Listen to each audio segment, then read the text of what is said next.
लोग कोरोना की वजह से बहुत ज़्यादा भयभीत हैं। लोग समझते हैं कि कोरोना हो गया तो बचेंगे नहीं, हॉस्पिटलों की स्थिति खराब है और भी बहुत सारी परेशानियां, बाहर हॉस्पिटल में गए तो और सारी दिक्कत हो जाएंगी। तो लोगों के मन में जो भय बैठा हुआ है, भय के चलते लोगों की मृत्यु ज़्यादा हो रही है।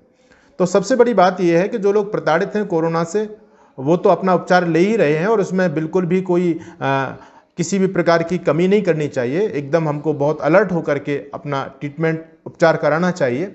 लेकिन जो लोग डरे बैठे हैं, मैं उनके विषय में कुछ बात करना चाहता हूं, उनसे बात करना चाहता हूं और उनसे ये कहना चाहता हूं कि आप यदि स्वस्थ रहना चाहते हैं और इस महामारी से लड़ना चाहते हैं तो सबसे पहले तो अपने मन और मस्तिष्क से इस भय को खत्म कर दो। कोरोना का जो भय भूत आपके दिमाग में बैठा हुआ है कि कोरोना आ गया तो क्या होगा, मेरे अंदर कोरोना तो नहीं हो गया, मेरा क्या हो जाएगा, ये सारी जो बातें चल रही हैं उजूल फजूल की हमारे मन और मस्तिष्क में, इस पर बिल्कुल विराम लगा दो। कोरोना कोई ऐसी महामारी नहीं है कि जिससे हमारे बिल्कुल हम मृत्यु ही हो जाएगी। कोरोना के बावजूद भी व्यक्ति ठीक होते हैं। और अपनी दिनचर्या को आप लोग बिल्कुल सेट रखो। कोरोना आपका कुछ भी नहीं बिगाड़ पाएगा यदि आप अपने आप में ठीक हैं, बिल्कुल मेंटेलिटी परफेक्ट हैं, आपका खान पान ठीक है, आपकी दिनचर्या ठीक है, आप सुबह उठ करके योग करते हैं, प्राणायाम करते हैं और बिल्कुल टेंशन फ्री हैं, तो ये बिल्कुल हकीकत है कि आप इस महामारी से बच जाएंगे। क्योंकि सबसे बड़ा प्रभाव विचारों का होता है। अगर आपके विचार नेगेटिव हो गए तो फिर यदि थोड़ा सा बुखार भी आया तो वो बुखार भी हो सकता है कि आपके अंदर कोरोना का रूप धारण कर ले, आप यदि डर गए तो पहली बात यह है, डरना नहीं है। आपको अपनी दिनचर्या बहुत अच्छी तरह से व्यवस्थित रखनी है, समय पर जगें, सुबह योग और प्राणायाम बहुत आवश्यक रूप से करें, इसको अपनी दिनचर्या का अंग बनाएं। क्योंकि आप लोग देख रहे हैं कि आजकल जैसे रोग फैला हुआ है, तो जिन लोगों को रोग भी हो गया तो सबसे बड़ी प्रॉब्लम क्या आ रही है, दवाइयों की प्रॉब्लम आ रही है, सो आ ही रही है। लेकिन इसके बावजूद भी जो बड़ी प्रॉब्लम चल रही है वो ऑक्सीजन की चल रही है। अभी पूरे देश में ऑक्सीजन की किल्लत है। लेकिन क्या आप लोग जानते हैं कि जब हम प्राणायाम करते हैं तो प्राणायाम के द्वारा कभी भी व्यक्ति को, स्वस्थ व्यक्ति को ऑक्सीजन की समस्या आ रही है, बड़ी हैरानी की बात है। अगर बीमार व्यक्ति ऑक्सीजन की समस्या से जूझ रहा है तो बात अलग है, लेकिन मैंने देखा है बहुत सारे लोग स्वस्थ हैं और स्वस्थ होने के बावजूद भी उनको ऑक्सीजन की समस्या का सामना वो लोग कर रहे हैं। तो उसके लिए आप प्राणायाम शुरू कीजिए। प्राणायाम से बिल्कुल आपके फेफड़ों के अंदर ऑक्सीजन की कमी हो ही नहीं सकती, और कमी यदि है तो वो कमी पूरी हो जाएगी। आप बाह्य प्राणायाम कीजिए, आभ्यंतर प्राणायाम कीजिए, पूरी श्वास को अंदर भरेंगे तो जितना आपके फेफड़े को 5% ऑक्सीजन की आवश्यकता होती है तो हम वायु के द्वारा ले लेते हैं इतना। तो प्राणायाम आप नियमित रूप से करें, योग नियमित रूप से करें। और दूसरी बात यह है कि कुछ ऐसी आयुर्वेद की औषधियाँ हैं जिनका आप सेवन करते रहेंगे तो आपको इस प्रकार की जो आजकल जो महामारी का रूप लिया हुआ है, संक्रमण फैल रहा है, ये वैसे संक्रमण हर साल ही होता है इस समय में, लेकिन आज अब के समय में ज़्यादा फैल चुका है, तो आप इस संक्रमण से बच जाएंगे। पहले से यदि हम सावधान हैं, जागरूक हैं, तो निश्चित रूप से हम उस बीमारी से बच सकते हैं। तो इसके लिए आप सबसे बड़ी, मैं आपको जो बात बताना चाहता हूँ, आजकल बुखार की सबसे बड़ी समस्या है और बुखार के साथ साथ दमा की समस्या है, बहुत सारी समस्याएं हो रही हैं। इसमें अमृता, जिसको आयुर्वेद में अमृता कहते हैं और आप लोग अपनी भाषा में गिलोय भी बोलते हैं, उसका काढ़ा आप नित्य प्रति सेवन करें। और यदि काढ़ा भी आप नहीं बना पाते और आपके पास में हरी गिलोय है तो आप लगभग आधा फीट 4 इंची की गिलोय लेकर के प्रतिदिन सुबह आप उसको चबा लीजिए। आप वैसे उसका सेवन कर सकते हैं, और यदि चबा नहीं सकते तो आप उसको उबाल करके अच्छी तरह से कूट करके और उसको उबाल करके जब पानी आधा रह जाए तो थोड़ा उस पानी को आप पी जाएं, उसके जूस को आप पी जाएं। आपको कड़वा लगता है, थोड़ा शहद भी मिला सकते हैं। ये जो गिलोय है ये ज़बरदस्त एंटीबायोटिक का काम करती है। आपकी बॉडी में कोई ऐसा विषाणु पैदा ही नहीं हो सकता यदि आप गिलोय का सेवन करते हैं। तो कुछ ऐसी औषधियाँ हैं जिनका आप नियमित रूप से सेवन करते रहेंगे तो आप बिल्कुल निश्चिंत रहिए कि इस प्रकार का कोई भी रोग आपके घर परिवार तक, आपके शरीर तक नहीं पहुँच पाएगा। और दूसरी बात जो मैं आपके बीच में कहना चाहता हूँ, प्राणायाम की मैंने बात की, गिलोय की मैंने बात की, और जो अंतिम बात मैं आपसे कहना चाहता हूं वो मैं कह रहा हूं कि आप अग्निहोत्र कीजिए। एक बात आप समझिए, बहुत सारे लोग तो समझते हैं कि ये तो केवल हिंदुत्व के लोग हैं, तो हिंदुत्व की बात करते हैं। अग्निहोत्र में कोई ऐसा नहीं है कि किसी धर्म की विशेष की चीज़ हो, ये सबके लिए लाभकारी है। तो अग्निहोत्र हमारे प्राचीन भारत में एक चिकित्सा विज्ञान रहा है, चिकित्सा पद्धति रही है। जैसे आज हमारे समाज में बहुत सारी चिकित्सा पद्धति हैं, एलोपैथी है, होम्योपैथी है, आयुर्वेद है, उसी प्रकार से प्राचीन भारत के अंदर अग्निहोत्र चिकित्सा भी हुआ करती थी। और आप लोग जानते हैं अग्निहोत्र चिकित्सा के बारे में बहुत सारे ग्रंथ आपको मिलेंगे पुराने विद्वान लोगों के, ऋषि लोगों के, और ये बात भी छुपी नहीं है, किसी से भी नहीं छुपी है। वर्तमान समय में भी आज भी बड़े बड़े डॉक्टर इस बात को कह रहे हैं कि हमारा भारतीय समाज हवन की तरफ जाए, यज्ञ करे, अग्निहोत्र करे। इससे जो संक्रमण फैल रहा है, इस संक्रमण पर बहुत जल्दी लगाम लगाई जा सकती है। और सबसे बड़ा लाभ अग्निहोत्र का क्या होता है? देखो, सबसे बड़ा ये जो रोग है कोरोना का, ये हमारे फेफड़ों को ज़्यादा हानि पहुंचा रहा है। तो जब हम अग्निहोत्र के द्वारा जो उसमें द्रव्य डालते हैं, सामग्री डालते हैं, रोगनाशक सामग्री जब हम जलाते हैं, तो वो श्वास हमारे अंदर जाता है। तो अंदर जाता है तो सबसे बड़ा जो इफेक्ट फेफड़ों पर पड़ रहा है, तो वो सबसे पहले फेफड़ों तक पहुंचता है और भरपूर मात्रा में पहुंचता है। तो वो फेफड़ों के जो अंदर इन्फेक्शन है, उस इन्फेक्शन को एकदम खत्म करेगा। ये बिल्कुल विज्ञान सिद्ध बात है, इसमें कोई कर्मकांड की बात नहीं है। इस बात को हमको समझना चाहिए। और विशेष बात मैं ये कहता हूं कि हमारी जो वैदिक संस्कृति है, सनातन संस्कृति है, इस सनातन संस्कृति के अंदर एक एक चीज बड़ी वैज्ञानिक है। काश हम लोगों ने अपनी संस्कृति पर विश्वास किया होता, काश हम लोगों ने अपने ऋषियों पर विश्वास किया होता, तो आज हमारे देश की ये दुरावस्था नहीं होती। हमारे ऋषि लोग बहुत बड़े साइंटिस्ट थे, विद्वान थे, और वो इतने ज़्यादा वैज्ञानिक थे। वर्तमान समय में तो ये विज्ञान की चीज़ें अभी हमको कुछ 50 साल 70 साल में पता चली हैं, लेकिन हमारे ऋषियों ने इन चीज़ों पर आज से हजारों हजारों लाखों लाखों वर्ष पहले शोध कर दिया था। आप लोग जानते हैं पीपल को हमारे यहाँ देवता माना जाता है। पीपल को कोई जलाता नहीं है, देवता मानते हैं। तुलसी की हमारे घरों में पूजा होती है, गाय की हमारे घरों में पूजा होती है। क्या कभी आप लोगों ने सोचा, बहुत सारे लोग तो ये समझते हैं कि ये हिंदू लोग हैं, ये सनातनी लोग हैं, ये पाखंडी है, पाखंड करते हैं, पीपल की पूजा करते हैं। अरे पीपल की पूजा क्यों थी? हमारे हर घर में, हर सनातनी के घर में तुलसी पूजा होती थी, तुलसी का पौधा हुआ करता था। आज ना तो हमने सारे पीपल काट दिए, पीपल बचे हैं, ना तुलसी बची है और ना गाय बची है। ये जो तीनों चीजें थी, ये हमारे जीवन के लिए परम आवश्यक थी, इसलिए हमारे ऋषियों ने इन पर विशेष फोकस किया था। आप देखो, हमारे ऋषियों ने समझा कि पीपल एक ऐसा पौधा है, ऐसा पेड़ है जो 24 घंटे ऑक्सीजन देता है, ऑक्सीजन का भंडार है। वातावरण में, वायुमंडल में ऑक्सीजन होना बहुत जरूरी है। तो हमारे ऋषि लोगों ने सोचा कि अगर पीपल को लोग काटने लग गए तो वातावरण में विषमता फैल जाएगी, पीपल की रक्षा होनी बहुत जरूरी है। इसलिए उन लोगों ने पीपल को धर्म से जोड़ा, क्योंकि जो चीज़ धर्म कर्म से जुड़ जाती है तो वहाँ लोग जागरूक हो जाते हैं और उसको काटना, उसको जलाना पाप समझते हैं। तो उसको जो धर्म से जोड़ा है, उसके धर्म से जोड़ने के पीछे का जो रीजन है वो यही था कि जिससे पीपल सुरक्षित रहे, क्योंकि जो चीज़ें धर्म से जुड़ जाती हैं हम उसके विपरीत नहीं जाते। तो पीपल की रक्षा होती रहे, इसके लिए हमारे ऋषियों ने पीपल को धर्म से जोड़ दिया। बोले भाई ये जो करना ये अधर्म है, क्योंकि लोग ये तो नहीं समझ पाते थे कि ऑक्सीजन क्या होती है, लेकिन वो लोग जानते थे कि पीपल ऑक्सीजन देता है, तो इसकी रक्षा कैसे हो। तो कहते हैं कि इसको काटना अधर्म है, पाप लग जाएगा, इसको मत काटना। तो इसके द्वारा वो वातावरण का संरक्षण कर रहे थे हमारे ऋषि लोग। आप सोचिए कितने एडवांस थे, कितने बड़े विद्वान थे, कितने बड़े वैज्ञानिक थे कि उन्होंने लाखों वर्ष पहले इस बात का शोध कर लिया था कि पीपल ऑक्सीजन का भंडार है, ऑक्सीजन का स्रोत है, इसलिए पीपल की रक्षा होनी चाहिए। दूसरी बात तुलसी की मैं करता हूँ। तुलसी भी हमारे हर घर में पाई जाती थी, और यदि वर्तमान में यदि किसी के घर में नहीं है तो तुलसी का पौधा अपने घर के आंगन में जरूर लगाना और उसकी सेवा करना, उसकी पूजा करना। पूजा का मतलब ये नहीं कह रहा हूँ कि आप धूप दीप नैवेद्य उस पर चढ़ाएं, उसका कोई तात्पर्य नहीं है।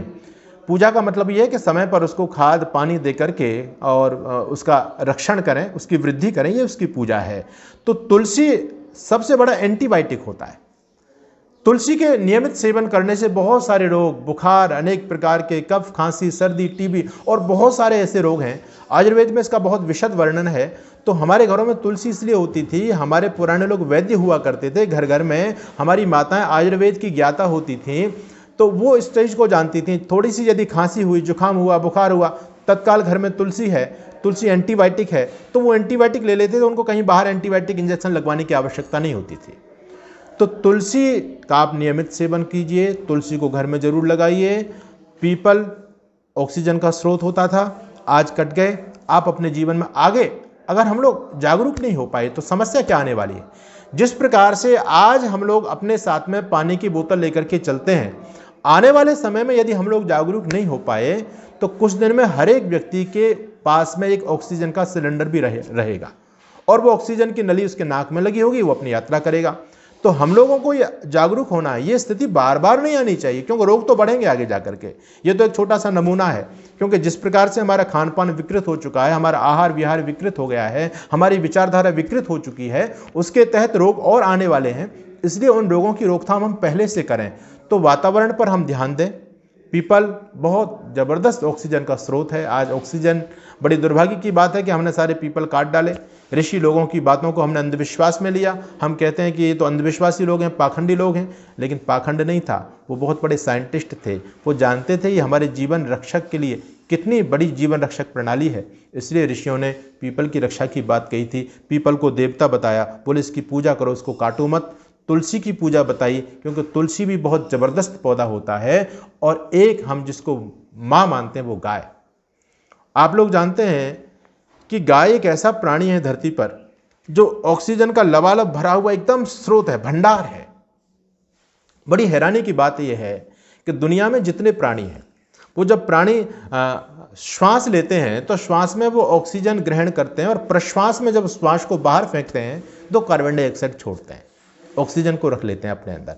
लेकिन धरती पर एक गाय ऐसा प्राणी है जो बाहर से भी ऑक्सीजन लेता है, और अंदर से जब प्रश्वास के रूप में अंदर की वायु को जब बाहर फेंकती है गाय, तो वो भी, उसके अंदर भी ऑक्सीजन होती है। बड़ा जबरदस्त है ये। इसलिए हमारे ऋषियों ने गाय को माँ बताया। उसकी तो एक एक चीज़ बड़ी कीमती है, उसका मूत्र है, उसका गोबर है, और गाय के तो सन्निधि रहने मात्र में बहुत सारे रोगों से मुक्ति मिल जाती है। आप देखें, गाय एक ऐसा ऑक्सीजन का स्रोत है, गाय से ज़्यादा ऑक्सीजन कहीं नहीं हो सकती। अगर किसी व्यक्ति के अंदर ऑक्सीजन की कमी है, उसको गौशाला में ले जाओ आप, थोड़ी देर में सारी ऑक्सीजन की पूर्ति हो जाएगी। ऑक्सीजन की कमी हो ही नहीं सकती। आप पुराने लोगों को, जिनको आप अंधविश्वासी बोलते हैं, आप कभी सोच करके देखिए, पुराने समय लौट करके देखिए, जब पहले बच्चा हुआ करता था, तो आज भी हमको ध्यान है, गाँव में जो माँ होती थी जिस पर बच्चा होने वाला होता था, उसको वहाँ ले जाते थे जहाँ गाय रहती थी। क्यों लेके जाते थे? उसके पीछे बहुत बड़ा विज्ञान था। इसलिए लेके जाते थे कि अगर गाय जहां पर है वहां ऑक्सीजन पर्याप्त मात्रा में होगी, और वहां पर जब बच्चा होगा, तो आप लोग जानते हैं कि जब बच्चा पैदा होता है तो उसको पैदा होते ही ऑक्सीजन की आवश्यकता होती है, तत्काल ऑक्सीजन की आवश्यकता होती है। और जब बच्चा रोता है ना, आप लोग ये समझते हैं बच्चा क्यों रोता है, उसके रोने का पीछे कारण यही है, रीजन यही है। अगर बच्चा नहीं रोए तो रोएगा नहीं, तो उसके अंदर ऑक्सीजन नहीं जाएगी उसके मस्तिष्क में, तो बच्चा जीवन भर मंदबुद्धि रहेगा। जो बच्चा रोया नहीं, ऐसे आप दुनिया में देखना, दृष्टिकोण लोगों से पूछना, क्या कोई ऐसा बच्चा है जो जन्म के समय नहीं रोया हो? और अगर आपको कोई ऐसा बच्चा मिल गया जो जन्म के समय नहीं रोया होगा, तो वो मंदबुद्धि बच्चा मिलेगा आपको, बुद्धिमान नहीं मिल सकता, क्योंकि उसकी प्रारंभ में मस्तिष्क को भरपूर मात्रा में ऑक्सीजन नहीं मिली। और जिनको, इसलिए बच्चा जो रोता नहीं तो रुलाया जाता है। जैसे ही वो रोता है, एकदम मुंह खोलता है, तेजी से श्वास अंदर जाती है, और उसमें ऑक्सीजन मस्तिष्क को चलने के लिए जितनी आवश्यक होती है, तत्काल ऑक्सीजन पहुंच जाती है और हमारी जीवन प्रणाली प्रारंभ हो जाती है। तो ये भी काम गौशाला में होता था, गौवाड़ों में होता था, जहाँ गाय होती थी, क्योंकि वहाँ ऑक्सीजन होती थी। तो मेरा कहने का मतलब ये है, गाय हम अपने घरों से खत्म कर दी, तुलसी हमारे घरों में नहीं है, पीपल हमने काट डाले, फिर कैसे हमारा जीवन बचेगा? तो ये जो सारी चीज़ें हैं, ये जीवन रक्षक प्रणाली की चीज़ें हैं, तो ये करें आप। दूसरी बात मैं यज्ञ की कर रहा था, अग्निहोत्र की कर रहा था, तो अग्निहोत्र बिल्कुल करें। अभी भी मेरे बहुत सारे मित्र हैं जो इस महामारी से जूझ रहे हैं, तो उन्होंने यज्ञ करना अपने घरों में शुरू किया है। और जो सामग्री होती है उसमें रोग के अनुसार ऋषि दयानंद कहते हैं कि 4 प्रकार की सामग्री होनी चाहिए। सुगंधित होनी चाहिए, पुष्टिवर्धक होनी चाहिए, बलवर्धक, पुष्टिवर्धक यानी बलवर्धक, और रोगनाशक और मिष्ट। जो रोगनाशक सामग्री हम डालते हैं तो उसमें समाज में जितने विषाणु फैलते हैं वो सारे विषाणु समाप्त हो जाते हैं। तो ऐसे समय में आप जब उसमें गूगल, लोबान, चिरायता, जटामासी और भी बहुत सारे सूखे नीम के पत्ते, सूखे आक के पत्ते, ये सारे एंटीबायोटिक चीज़ें हैं, रोगनाशक चीज़ें हैं। और यहाँ तक है कि आप उसमें सेंधा नमक भी डाल दें, आप उसमें काली मिर्च भी डाल दें, तो इससे क्या होगा, इससे वातावरण में जो विषैले संक्रमण फैला हुआ है वो संक्रमण बिल्कुल ख़त्म हो जाएगा। और जब आप प्राणायाम भी करेंगे, गहरे लंबे श्वास लेंगे, तो वो यज्ञ का धूम, यज्ञ की गंध आपके अंदर तक जाएगी, फेफड़ों तक जाएगी। तो जो फेफड़े के अंदर जो संक्रमण हो गया है या आगे अगर आप उससे संक्रमित होने वाले हैं तो उस संक्रमण से आप बच सकते हैं। तो यज्ञ हमारी एक पुरानी चिकित्सा पद्धति है और ये बहुत कारगर पद्धति है। आप लोगों को ध्यान होगा, जब भोपाल गैस कांड हुआ, बहुत बड़ी त्रासदी हुई थी दुनिया में। ये बहुत बड़ी त्रासदी जिसमें लगभग 20 हजारों से अधिक लोगों की जानें गई थी और लगभग लाखों 5-6 हजार लोग जिसमें प्रभावित हुए थे। ये सब लोग जानते हैं और हर साल उसकी बरसी भी मनाई जाती है। मैं आपको एक उदाहरण देना चाहता हूँ और वो उदाहरण के द्वारा मैं ये बताना चाहता हूँ कि यज्ञ में कितनी बड़ी शक्ति होती है। ये कोई पाखंड, ये पौराणिकता नहीं है, ये कोई कथाएं नहीं है, ये तो जीवंत उदाहरण मैं आपको देना चाहता हूँ। आप सोशल मीडिया पर सर्च करेंगे, गूगल पर सर्च करेंगे, आपको ये उदाहरण पूरी तरह से वहाँ प्राप्त हो सकता है, मिल सकता है। टीवी वालों ने भी दिखाया, मीडिया वालों ने भी छापा, प्रिंट मीडिया ने इसको बहुत अहमियत से छापा। हुआ ये था कि जब भोपाल में गैस त्रासदी हुई थी, औद्योगिक गैस त्रासदी हुई थी, तो वहाँ पर गैस में जब वातावरण में जब जहरीली गैसें घुल गई थीं और उन गैसों को जब अंदर श्वास के माध्यम से वो अंदर जा रही थी तो लोगों की मृत्यु हुई बहुत बड़े पैमाने पर। श्वास घुटने लगा, लोगों को खून की उल्टी, आंखों में बेचैनी और लोग तड़प करके मरने लगे। वहाँ उस समय उस स्थान 2 ऐसे परिवार थे भोपाल के अंदर जो याज्ञिक परिवार थे और उन्होंने देखा कि हमारा भी दम घुटने लगा है और साथ साथ जब बाहर निकल के देखा तो सड़क पर तो पूरा मौत का मंजर फैला हुआ है, त्राहिमाम हो रहा है। तो उन लोगों ने सोचा कि अब क्या करना चाहिए, क्योंकि जब मृत्यु नज़दीक हो और आपको कुछ समय मिले कि भाई 1 घंटे बाद में मृत्यु है और फिर आपको 1 घंटे में क्या करना चाहिए, तो हर एक व्यक्ति कुछ ऐसा काम करेगा जिससे उसका परलोक भी सुधर जाए। तो उन्होंने सोचा कि धर्म करना चाहिए। अब धर्म करने कहाँ जाएं, कहीं मंदिर में नहीं जा सकते, कहीं दूसरी जगह नहीं जा सकते, क्योंकि बाहर तो मृत्यु का तांडव है और घर के अंदर तक मृत्यु पहुँच रही है। तो उन्होंने कहा कि भाई यज्ञ से बड़ा कोई धर्म नहीं, तो घर में गाय का घी भी है और सामग्री है, समिधाएँ, तो हम क्यों ना यज्ञ करें। तो 2 परिवार ऐसे थे, उन्होंने जो यज्ञ करते थे तो यज्ञ की सारी सामग्री समिधाएँ उनके पास में थीं और उन्होंने यज्ञ करना प्रारंभ किया। जैसे जैसे यज्ञ करना प्रारंभ हुआ, लगभग 15-20 मिनट के अंदर यज्ञ से जो गैस पैदा हुई और उसने ऐसा एक आभा मंडल क्रिएट किया तो जिससे उस आभा मंडल के अंदर कोई जहरीली गैस प्रवेश नहीं कर सकी। और इतिहास इस बात का साक्षी है कि वहाँ हजारों लोग मर गए, लाखों लोग उससे प्रभावित हुए।